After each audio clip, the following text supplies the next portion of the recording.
এই ভিডিওটা হচ্ছে বান্ধবীর বাড়ির সেকেন্ড দিনের। সকালবেলাতে আমরা কি করব কিছুই খুঁজে পেয়েছিলাম না, তাই সকাল সকাল চান টান করে 9টা সাড়ে 9টার সময় আমরা খেয়ে দিয়ে বেরোন গেছিলাম নদী যাওয়ার জন্য। আর এই যে ড্রেসটা আমি পরে আছি, এই ড্রেসটা আমাকে দীপালি গিফট করেছিল আমার জন্মদিনে। আর ওর দিদি না আমাকে হাতে বানানো মানে হ্যান্ডমেড জুয়েলারি গিফট করেছিল। হ্যান্ডমেডটা কেন জানি না বেরোইছে না মুখ থেকে, তোতলাইন গেছি নাকি নাকে কথা বেরান গেছে। তারপর এই যে আমরা নদী চলে আসছিলাম ঘুরতে, আর এটা হচ্ছে অজয় নদী।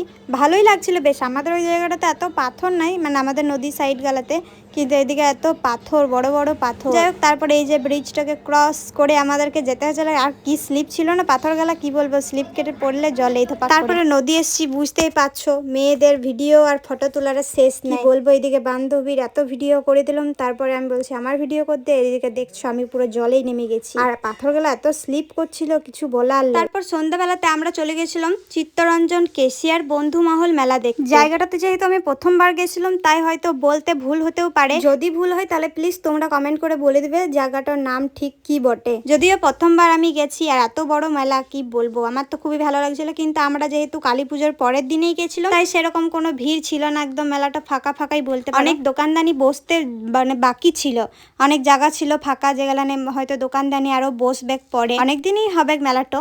আমি প্রথমবার, আমার তো খুবই ভালো লাগছিল। আমাদের এদিকে সেরকম এত বড় সড়ো মেলা হয় না, ছোটখাটো মেলা হয়, তো খুব একটা যাওয়া হয় না। আর যেহেতু এত দূর জায়গা গেছি আর বড় সড়ো মেলাটা হচ্ছিল, সেই জন্য বান্ধবী বলছে চলো তোদেরকে ঘুরাই নিয়ে আসি, সেই জন্য আমরা চলে গেছিলাম 3জন মিলে মেলা দেখতে। তারপর একটি 10 টাকার হরেক মালের দোকান দেখতে পেয়েছি, আর আমরা 3জন মিলে একদম হামলায় পড়েছি যে এক গাদা জিনিস নিলব, 10 টাকা করে দাম মাত্র। কিন্তু যাওয়ার পরে আমাদের ধারণাটা পুরো ভেঙে গেল, কারণ ওখানে ভালো ভালো এত জিনিস ছিল না, ঘরের জিনিস ছিল, মাদের জিনিস, ওগুলো আবার আমরা কি লুবো। তাই যতগুলো আমাদের পছন্দ হলো ততগুলো কিনলাম, বাদ বাকি আর তো কিছু কেনা হলো না। ওই 2-4টা জিনিস হয়তো কিনতে পেরেছিলাম ওইখানে। তারপর আমরা ওইখান থেকে বেড়াই চলে এসেছিলাম। আর এদিকে দেখছো ওদের কত কাজ খারাপ, 3জনাতেই জিনিস কিনলাম, পলিথিনটা আমাকে একাই ধরান দিচ্ছে।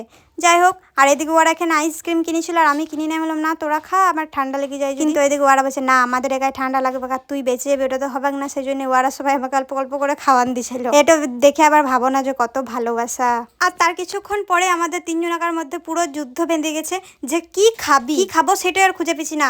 মানে ও বলছে, একবার বলছে রোল খাবো, একবার বলছে চাউমিন খাবো, একবার বলছে ফুচকা খাবো, মানে কোনো ঠিক করতে পারছি না যে কি খাবো। সেই জন্য আমাদের মধ্যে অনেক তর্কাতর্কি হচ্ছে। ও বলছে তুই বল, ও বলছে তুই বল, কিন্তু কেউ আর কিছু বলছি না যে কি খাবো। তারপরে এখানে কথা বলতে বলতে দীপালি আর ঘরের লোককে দেখতে ভেঙেছিল, বলে দেখবে ওদের ঘরের লোককে দেখাচ্ছি। ও আমাকে বলছে দেখ আমাদের ঘরের লোক এসছে মেলা দেখতে, আমি একাই আসি নাই। আর সেটা নিয়ে আমরা প্রচুর হাসাহাসি করেছি। বান্ধবী দেখলাম আমাকে মারবে একেবারে ভিডিওটা যখন দেখবে। আর এই যে দেখো ওদের ঘরের লোক বলছে, তোমাদেরকে তো প্রথমেই বললাম মেলাটাতে যেহেতু আমরা একদম প্রথমেই চলে গেছিলাম, তাই ভিড় ছিল না, অনেক ফাঁকা ছিল। মানে মেলা বলে বোঝাই যাচ্ছিল না যে এটা মেলা বটে, এত ফাঁকা ছিল। কিন্তু তবু আমাদের 3জনাকার খুবই ভালো লেগেছে, কারণ আমরা ফাঁকায় ফাঁকায় অনেক সুন্দর সুন্দর ভিডিও করতে পেরেছি, মানে ব্লগটা কন্টিনিউ করতে পেরেছি। আর কি নালে সব জায়গাতে তো আর করা যায় না, ভিড়ের মাঝে ঠেলাঠেলিতে কি করে আর ভিডিও করব। তারপরে এই যে আমার মন খারাপ হয়ে গেছিল অনেক, দেখতেই পেছো তোমরা কেন মন খারাপ হয়েছিল। এই দেখো বান্ধবী বয়ফ্রেন্ডের জন্য একটি লাভ কিনেছে, কত ভালোবাসা, দেখলে একদম আমার গা জ্বলে যায়। যাই হোক, তারপরে এখানে বলছিল পুতুলটা কিনে দিতে, আমি কেন কিনে দেবো, ওর বয়ফ্রেন্ডের জন্য কিনেছে, ওর বয়ফ্রেন্ডকে কিনে দিতে বলুক, আমাকে আবার বলছে কিনে দে, আমি কেন কিনে দিতে যাবো বলো গো। তারপরে আমি খুব কষ্ট লাগছিল ওটা দেখে দেখে, আমার যদি একটি বয়ফ্রেন্ড থাকতো তাহলে আমিও একটি লাভ কিনে দিতে পারতাম আজকে, কিন্তু নাই, সেজন্য আর কিনে দিতে পারি না। তারপর মেলাতে আমরা ফুচকা আর আইসক্রিম খেয়ে ঘর চলে এসেছিলাম। আর ঘর এসে পরে দেখছি এই যে মায়ের এখন বিসর্জন হবে, তাই সবাই মিলে বরণ করে এসেছিল। আর এদিকে বান্ধবী দেখছো কেমন খ্যাড়খ্যাড়ে চেহারা নিয়েও গেছে বাজি ফাটাতে।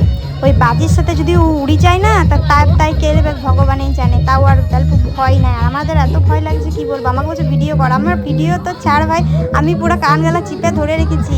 কিন্তু যতটা ভেবেছিলাম ততটা আওয়াজ হয় নাই, একদম আস্তে আওয়াজ শুনছিল।